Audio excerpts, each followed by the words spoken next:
Tuesday arrives with a clear message from Washington. The United States Defense Secretary Pete Hegseth said the day would bring what he described as the most intense round yet of American airstrikes aimed at targets inside Iran. Those words set the tone for a moment already defined by mounting pressure, widening military activity, and a region watching closely as events continue to unfold. The conflict involving the United States, Israel, and Iran has been unfolding through repeated strikes and counterstatements. Before we move forward, if thoughtful, fact-driven analysis matters to you, I invite you to subscribe and turn on notifications so you can stay fully informed. Now, according to the statement from the U.S. Defense Secretary, Tuesday is expected to stand out. Not simply another day in an ongoing exchange, but the most intense day of strikes so far. The phrase itself carries weight. Most intense day. That is the description given by the official responsible for overseeing the United States military. The airstrikes, he said, would target locations inside Iran. That confirmation places the United States directly in the ongoing military actions tied to the broader confrontation involving Israel and Iran. And as those statements were made in Washington, officials in Iran were also speaking publicly. Their message was different in tone, but equally clear. Iranian officials stated that the country intends to continue fighting, even after repeated strikes, even as those strikes have reduced parts of Iran's military capabilities. That point was acknowledged directly by Iranian officials. Repeated attacks, they said, have weakened certain capacities, but the intention to continue fighting remains. So on one side, an announcement of the most intense day of strikes yet. On the other, a declaration that the fight will continue despite damage already sustained. Two statements, two directions, both signaling that the conflict is not slowing. At the same time, another voice in this unfolding situation is coming from Israel. Prime Minister Benjamin Netanyahu reaffirmed Israel's commitment to continuing military operations. That reaffirmation did not introduce a new timeline. It did not outline a new stage, but it clearly stated that Israeli operations will continue. The statement places Israel firmly inside the ongoing military effort tied to this conflict. And that means three key actors remain directly engaged: the United States, Israel, and Iran, each making statements that point toward continued confrontation. Meanwhile, the effects of the conflict are not limited to those three countries alone. Missile and drone attacks connected to the conflict have also been reported in several Gulf countries. Those locations include the United Arab Emirates, Qatar, and Bahrain. The presence of missile and drone attacks in those countries signals something important about the nature of the situation. The conflict is touching multiple parts of the region, not confined to a single border, not restricted to a single battlefield. Instead, activity connected to the conflict is being reported across several nations in the Gulf. And as that activity spreads geographically, another development is unfolding. Civilian evacuations are increasing. That means people are leaving certain areas as safety concerns grow. Evacuations often reflect a recognition that conditions on the ground are changing. And in this case, they are happening alongside growing international responses. Those responses come from governments and organizations observing the spread of the conflict across the region. The international reaction reflects a recognition that the situation is expanding. Military statements, regional attacks, civilian evacuations, diplomatic responses, all unfolding at the same time. Now, when the U.S. Defense Secretary described Tuesday as the most intense day yet of American airstrikes inside Iran, that phrase did more than outline a military plan. It marked a point in the timeline, because until this moment, earlier rounds of strikes had already taken place. Repeated strikes. Those earlier actions are the same strikes Iranian officials referenced when they acknowledged reduced military capabilities. So the picture that emerges is layered. Repeated strikes have already occurred. Iran says those strikes have weakened some military capacity. But Iran also says it will continue fighting. At the same time, the United States signals an escalation in intensity. And Israel states its military operations will continue. Meanwhile, missile and drone attacks connected to the conflict are reported in the United Arab Emirates, Qatar, and Bahrain. And civilian evacuations are underway as international responses grow. It is a series of developments unfolding together, each one adding another dimension to the broader conflict. And when statements like these are delivered publicly, they carry significance beyond the words themselves. They define the posture of governments involved in the confrontation. They shape expectations about what may happen next in the immediate timeline. And they signal to audiences, both domestic and international, how each side is positioning itself. Still, the statements themselves remain focused on the present moment. A day expected to bring the most intense strikes yet. A declaration that fighting will continue. A reaffirmation of ongoing military operations.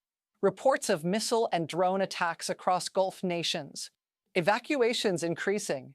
International responses growing. All of it forming the immediate landscape of the conflict as it stands right now.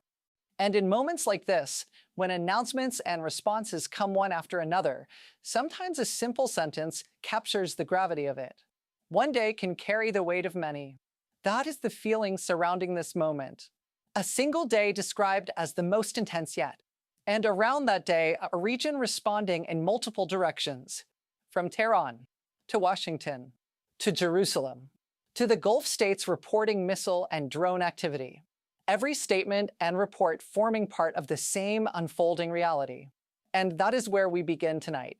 Because Tuesday has been identified as a turning point in the intensity of US strikes inside Iran. And the reactions from the region show that the consequences of those actions are being felt far beyond a single location. The announcements, the responses, the attacks across Gulf countries, the evacuations, the international attention, all of it happening at once. And all of it shaping what this conflict looks like right now. A moment defined by escalation, declarations of resolve, and a widening regional impact. That is the context in which this day begins. When the statement came from the United States Defense Secretary that Tuesday would bring the most intense day yet of American airstrikes against targets inside Iran, it did not appear in isolation. It arrived in the middle of an already active conflict. Repeated strikes had already taken place. Military activity had already crossed borders. And multiple governments had already begun responding to the changing situation. So when Pete Hegseth spoke about the coming intensity of strikes, the message fit into a sequence that had already been unfolding. The United States, Israel, and Iran are all involved in the current conflict. Each country has been issuing statements about its position and its actions. And each statement adds another layer to the understanding of how the conflict is progressing.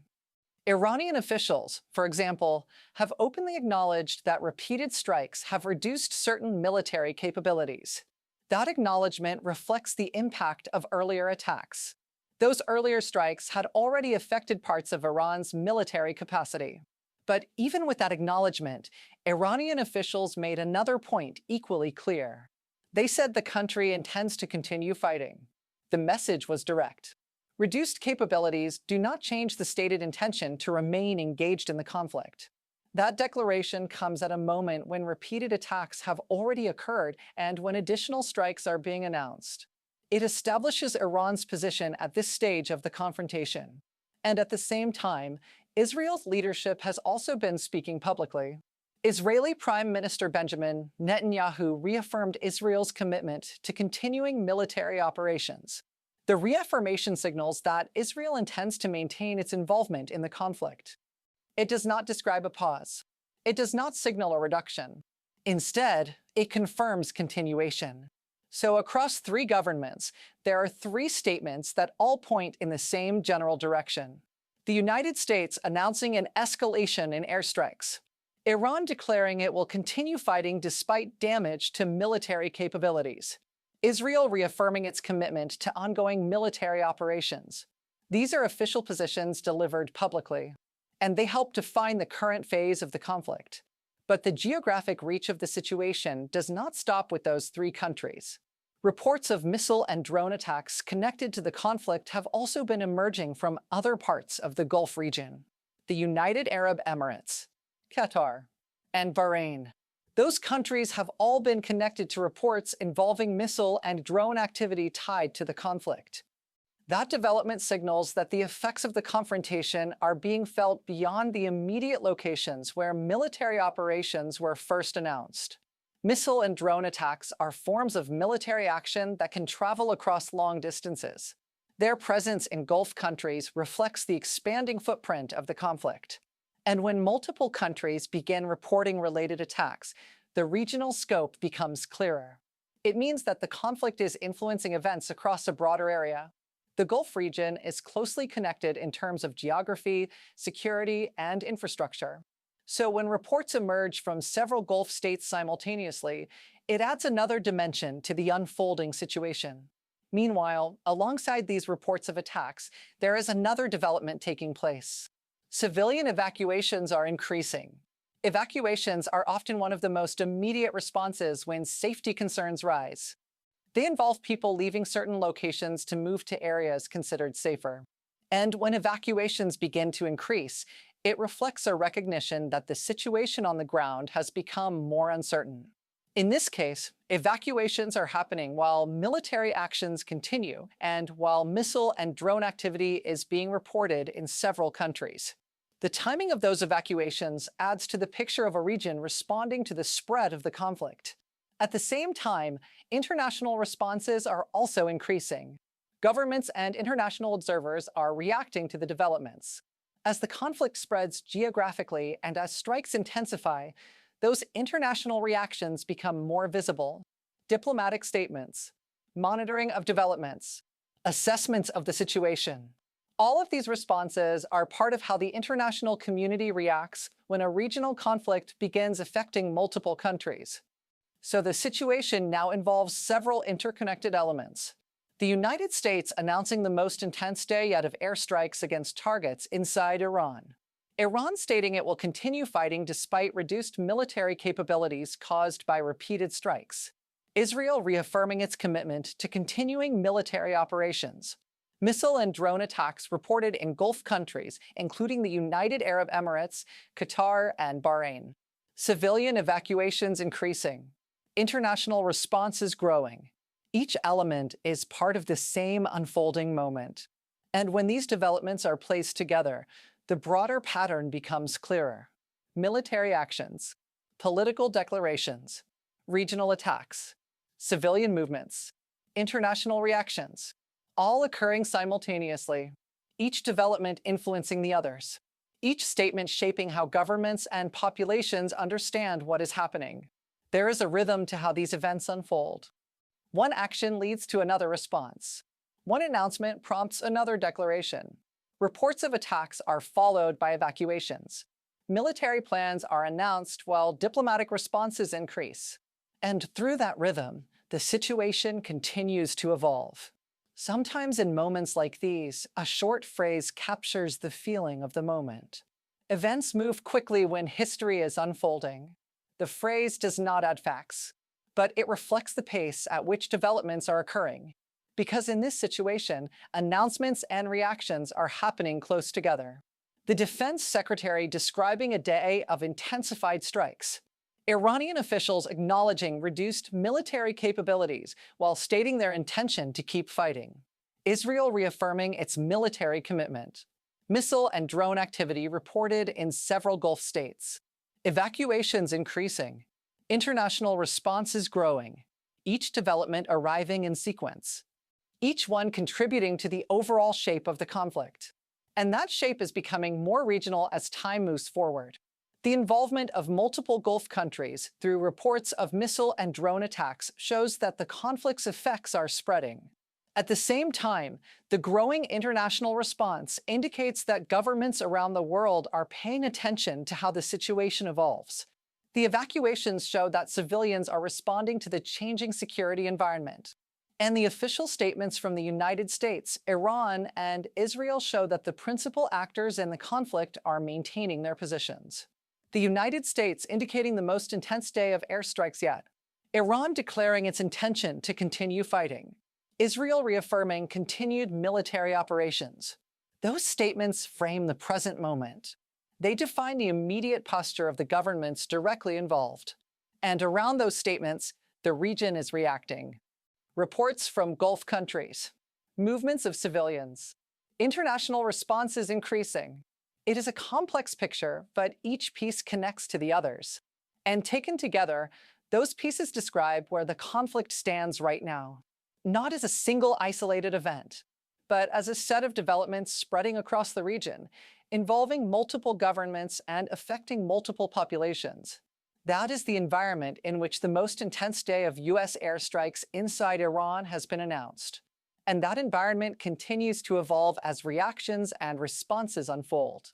By the time the announcement about Tuesday's airstrikes was made, the situation had already moved through several stages.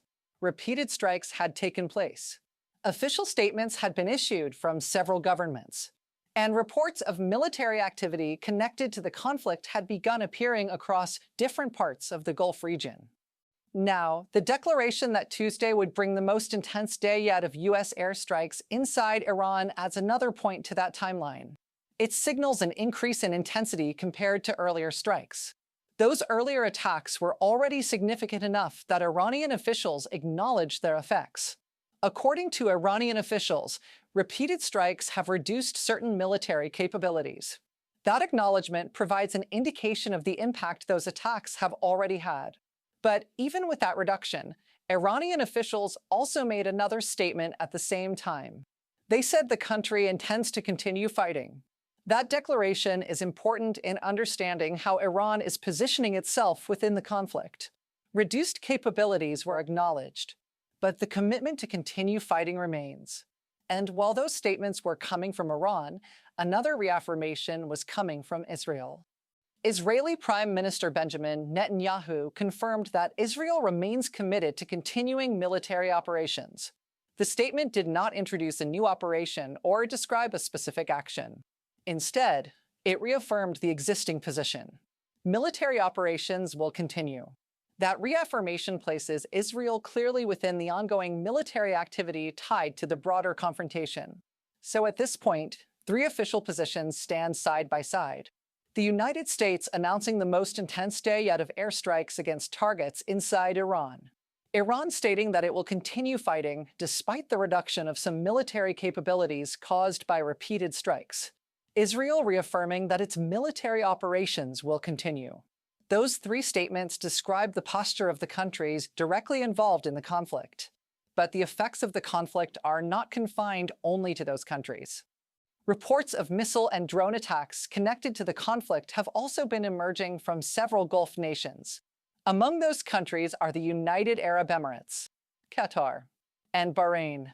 Missile and drone activity connected to the conflict has been reported in each of those locations. Those reports indicate that the conflict's effects are appearing across a wider geographic area. Missiles and drones are capable of traveling long distances. Their use in a conflict often means that activity can extend beyond the immediate borders of the primary countries involved. The reports from the United Arab Emirates, Qatar, and Bahrain illustrate that reality. They show that military actions connected to the conflict are being felt across multiple parts of the Gulf region. And alongside those reports of missile and drone attacks, another development continues to unfold. Civilian evacuations are increasing. Evacuations involve people moving away from areas where safety concerns are rising. They are often one of the earliest signs that populations are responding to changing conditions on the ground. In this case, evacuations are taking place while military operations continue and while attacks connected to the conflict are reported across several countries. That movement of civilians reflects the impact of the situation on people living in affected areas. At the same time, international responses are also increasing. Governments and international organizations are reacting to the developments as they occur. These responses can take different forms: statements, diplomatic engagement, monitoring of the situation. But the overall pattern is clear. As the conflict spreads across the region, international attention and reaction increase as well. So at this stage, several developments are unfolding at once. The United States is preparing for what the Defense Secretary described as the most intense day yet of airstrikes inside Iran. Iran has acknowledged reduced military capabilities caused by repeated strikes, but states it will continue fighting. Israel has reaffirmed its commitment to ongoing military operations. Missile and drone attacks connected to the conflict have been reported in the United Arab Emirates, Qatar, and Bahrain. Civilian evacuations are increasing, and international responses are growing. Each of these developments contributes to the overall picture of the conflict at this moment. None of them exists separately from the others. The strikes influence political statements. The political statements shape how governments respond. Reports of attacks affect populations and lead to evacuations. And the spread of the conflict across several countries draws international attention. It becomes a network of interconnected events. Each announcement, each report, each response forming part of the same unfolding reality. Sometimes, in moments like this, a quiet sentence captures what many people feel when events move quickly and uncertainty spreads across borders. People listen closely when the world grows louder. The phrase does not add facts, but it reflects the atmosphere surrounding moments like this. Announcements about intensified strikes, statements of determination to continue fighting, reaffirmations of ongoing military operations, reports of missile and drone attacks across several Gulf nations, evacuations increasing as civilians respond to the changing situation, international responses expanding as governments watch the developments. All of these elements together define the current phase of the conflict. And as Tuesday unfolds, the description offered by the United States Defense Secretary remains a central reference point. The most intense day yet of U.S. airstrikes inside Iran. That statement marks a moment in the timeline of the conflict. Around it stand the responses from Iran and Israel. Around it stand the reports of missile and drone attacks in Gulf countries. Around it stand the evacuations and the growing international reaction. Together, they form the present picture of a conflict affecting multiple nations across the region. And that is where the situation stands now. A day defined by intensified strikes, declarations from governments involved in the confrontation, reports of attacks extending into Gulf countries, civilians leaving certain areas as evacuations increase, and international responses continuing to grow as the conflict spreads across the region.